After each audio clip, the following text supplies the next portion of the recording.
कीजिए, क्योंकि पृथ्वी पर अधर्म बहुत बढ़ता चला जा रहा है। तब आकाशवाणी होने लगी, हे देवताओं, चिंता मत करो। आकाशवाणी हुई कि भक्तों अब निश्चिंत रहो, अब तुम्हें न कोई भय होगा। ये धरती होगी रंग भूमि, धरणी धर का अभिनय होगा।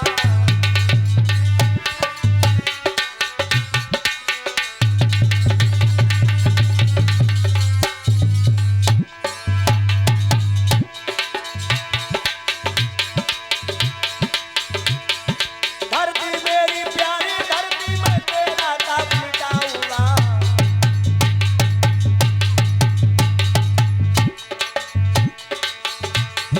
दशरथ के यहाँ पुत्र बनकर मैं शीघ्र अवध में आऊंगा।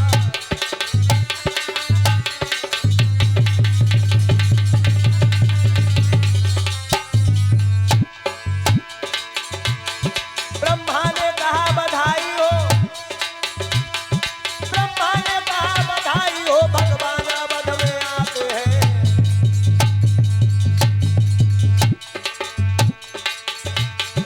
सुर बोले उनकी सेवा में हम बानर बन के जाते हैं।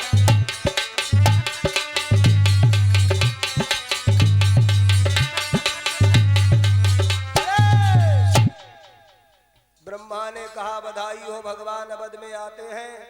देवताओं क्या तैयारी है, भगवान आ रहे हैं। तो ब्रह्मा ने कहा कि भगवान बन रहे हैं नर, देवता लोग बनेंगे बानर। देवताओं ने कहा अवश्य बनेगी महाराज, उनकी सूचना आई है तो हम लोग उनकी सेवा करने के लिए बानर बन के जाएंगे। तो ध्यान से सुनना, इंद्र के पुत्र हुए बाली, पृथ्वी पर रामलीला होगी, प्रभु आएंगे, तो बाली नाम के पुत्र को भेज दिया। सूर्य ने अपने पुत्र सुग्रीव नाम से भेज दिया। पवन पुत्र हनुमान जी ही साक्षात हो गए।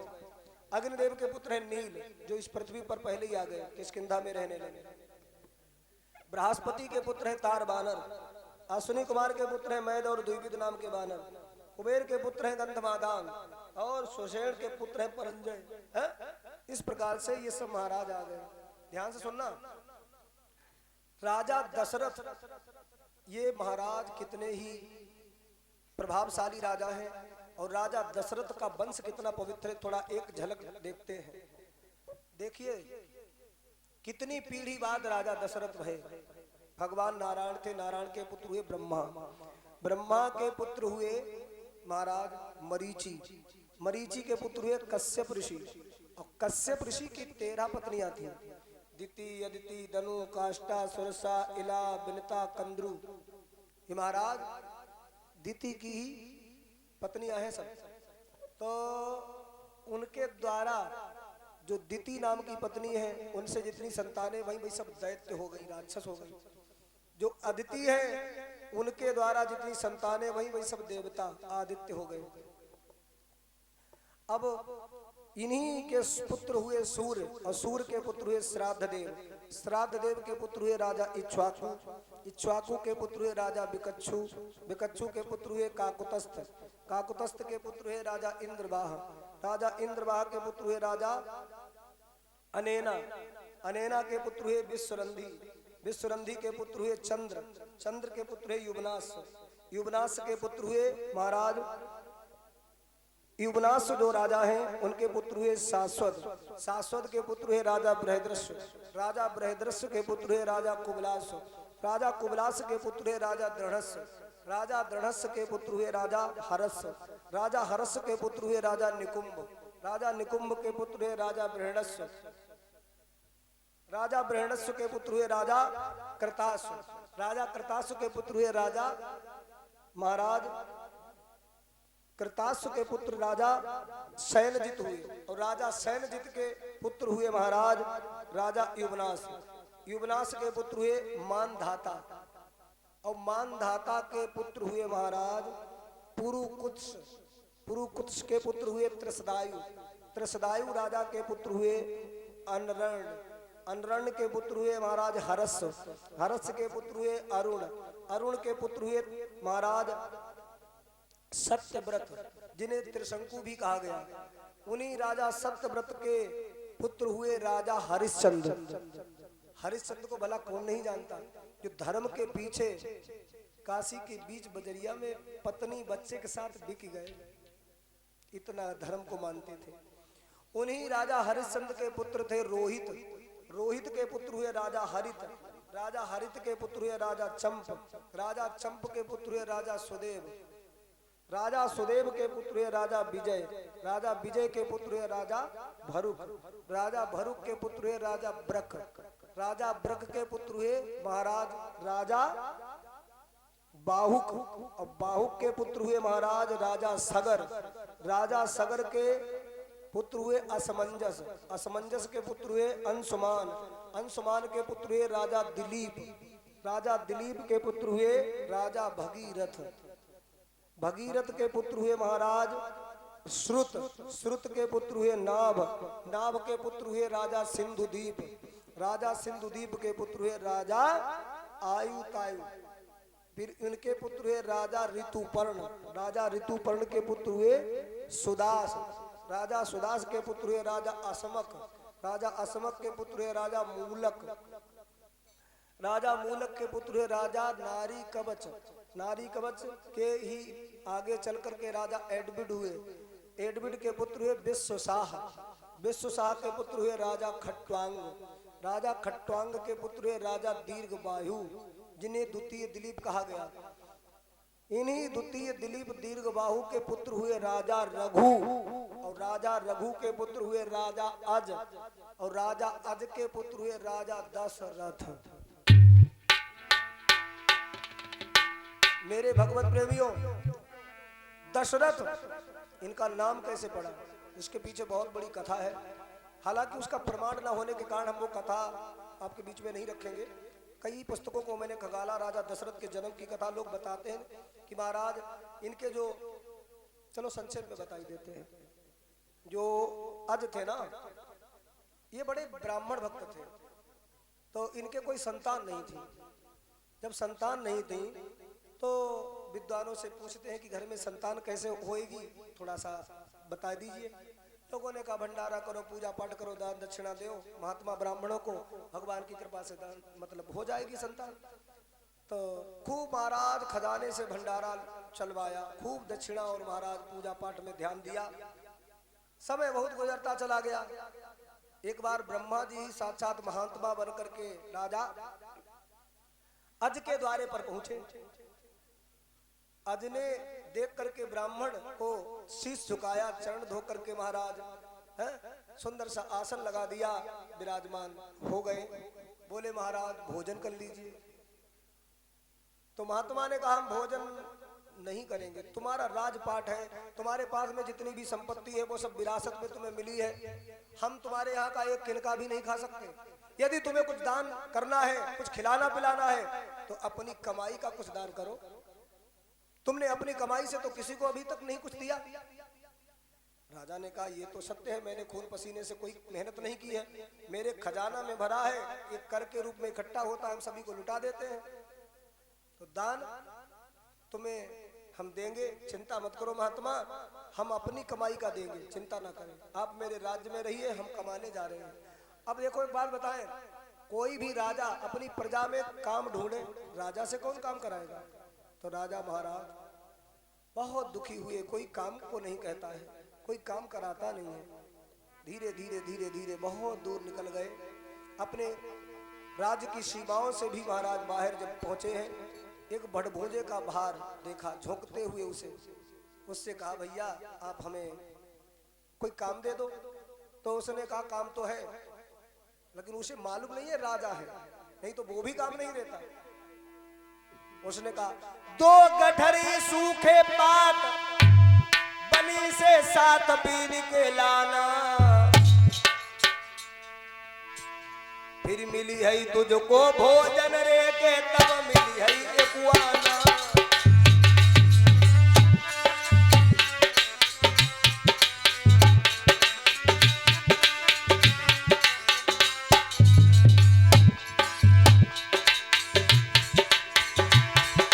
तो गठरी सूखे पात बनी से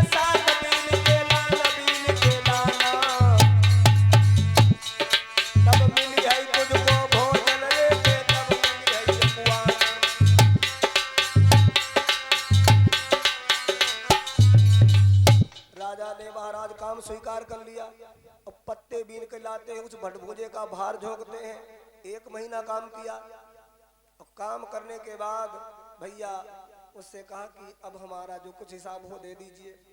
तो महाराज एक उसने सिक्का दिया। अब वो सिक्का कैसा था? सोने का सिक्का, बड़ा कीमती था। और महाराज सिक्का दे दिया।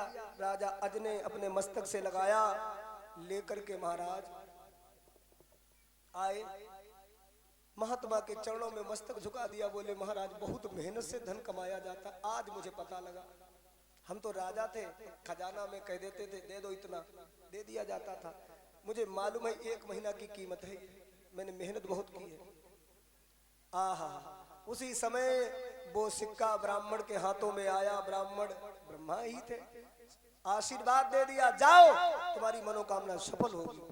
और सिक्का लेकर के अपने महाराज घर पहुंचे।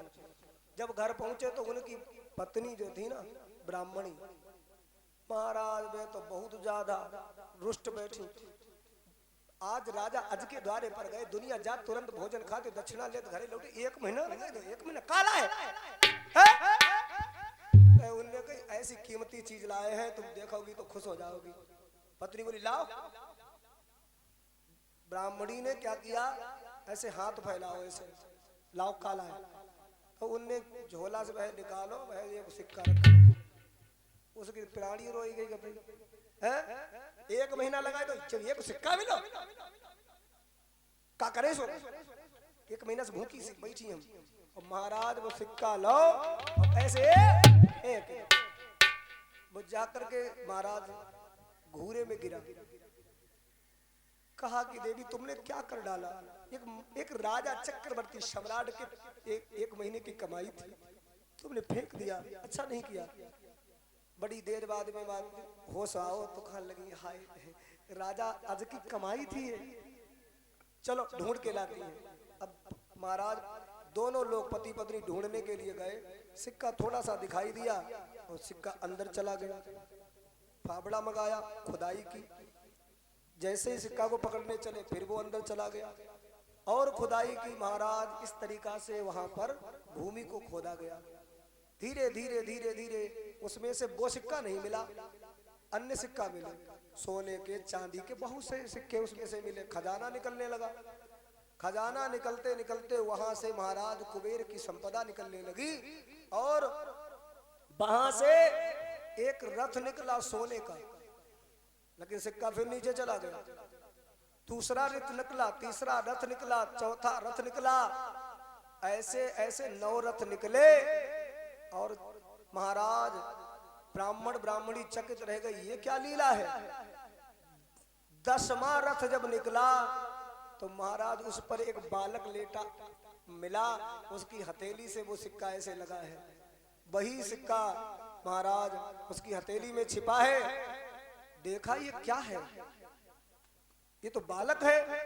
बालक को लिया, राजा अज को बुलाया कि देखो हमारे यहाँ तुम्हारे सिक्के के द्वारा तुम्हारी कमाई से 10 रथ निकले, 10 रथ निकले। तो अन्य लोग बोले हमने सुनी 10 रथ निकले हुआ है, चलो देखने चले।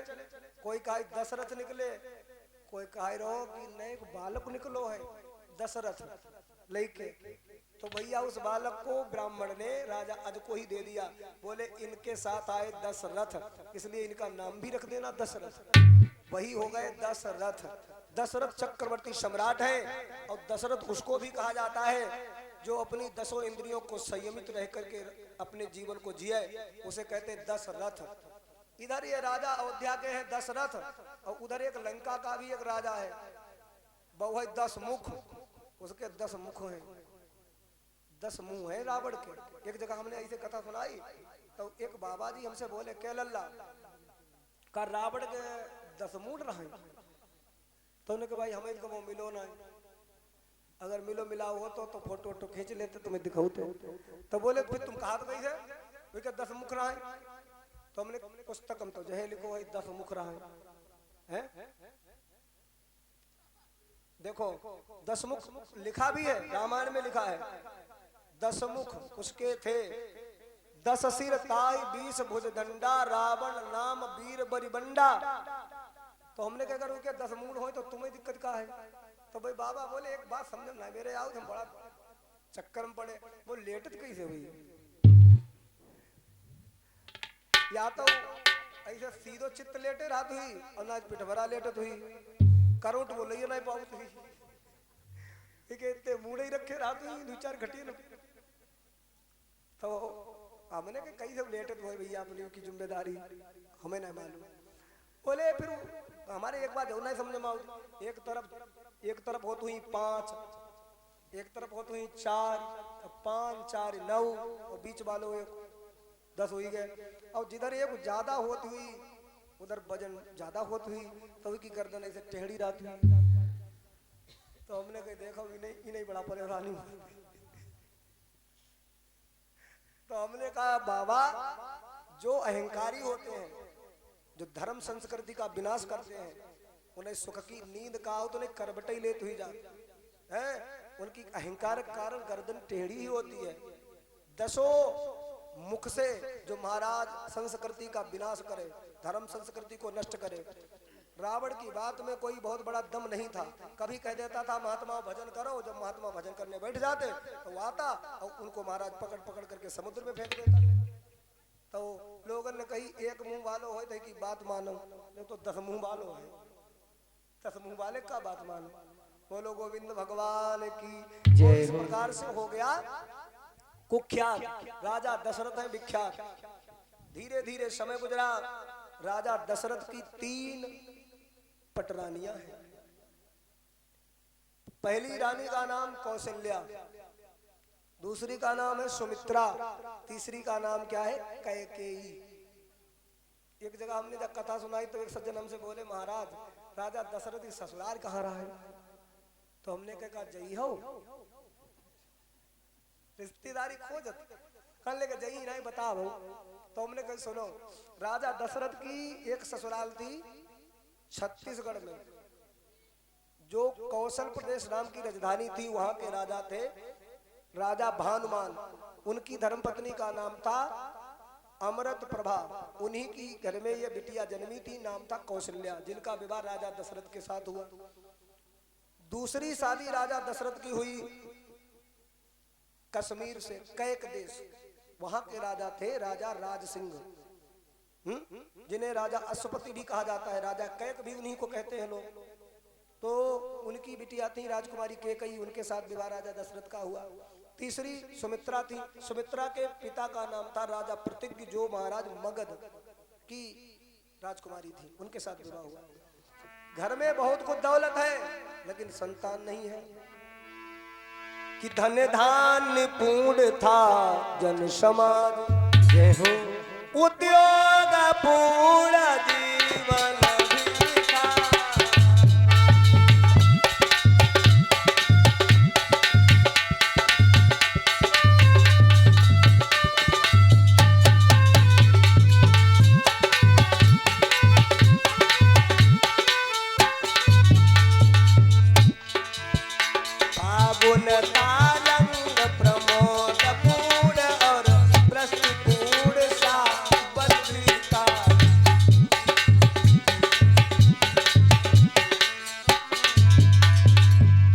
सब था राजा के पुत्रन का, दत्तक भी कोई लिया न था।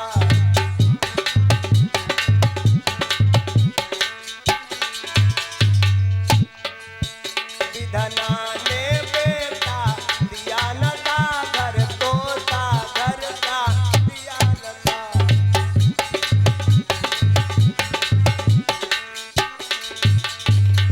घर में कोई दीपक जलाने वाला बेटा घर में नहीं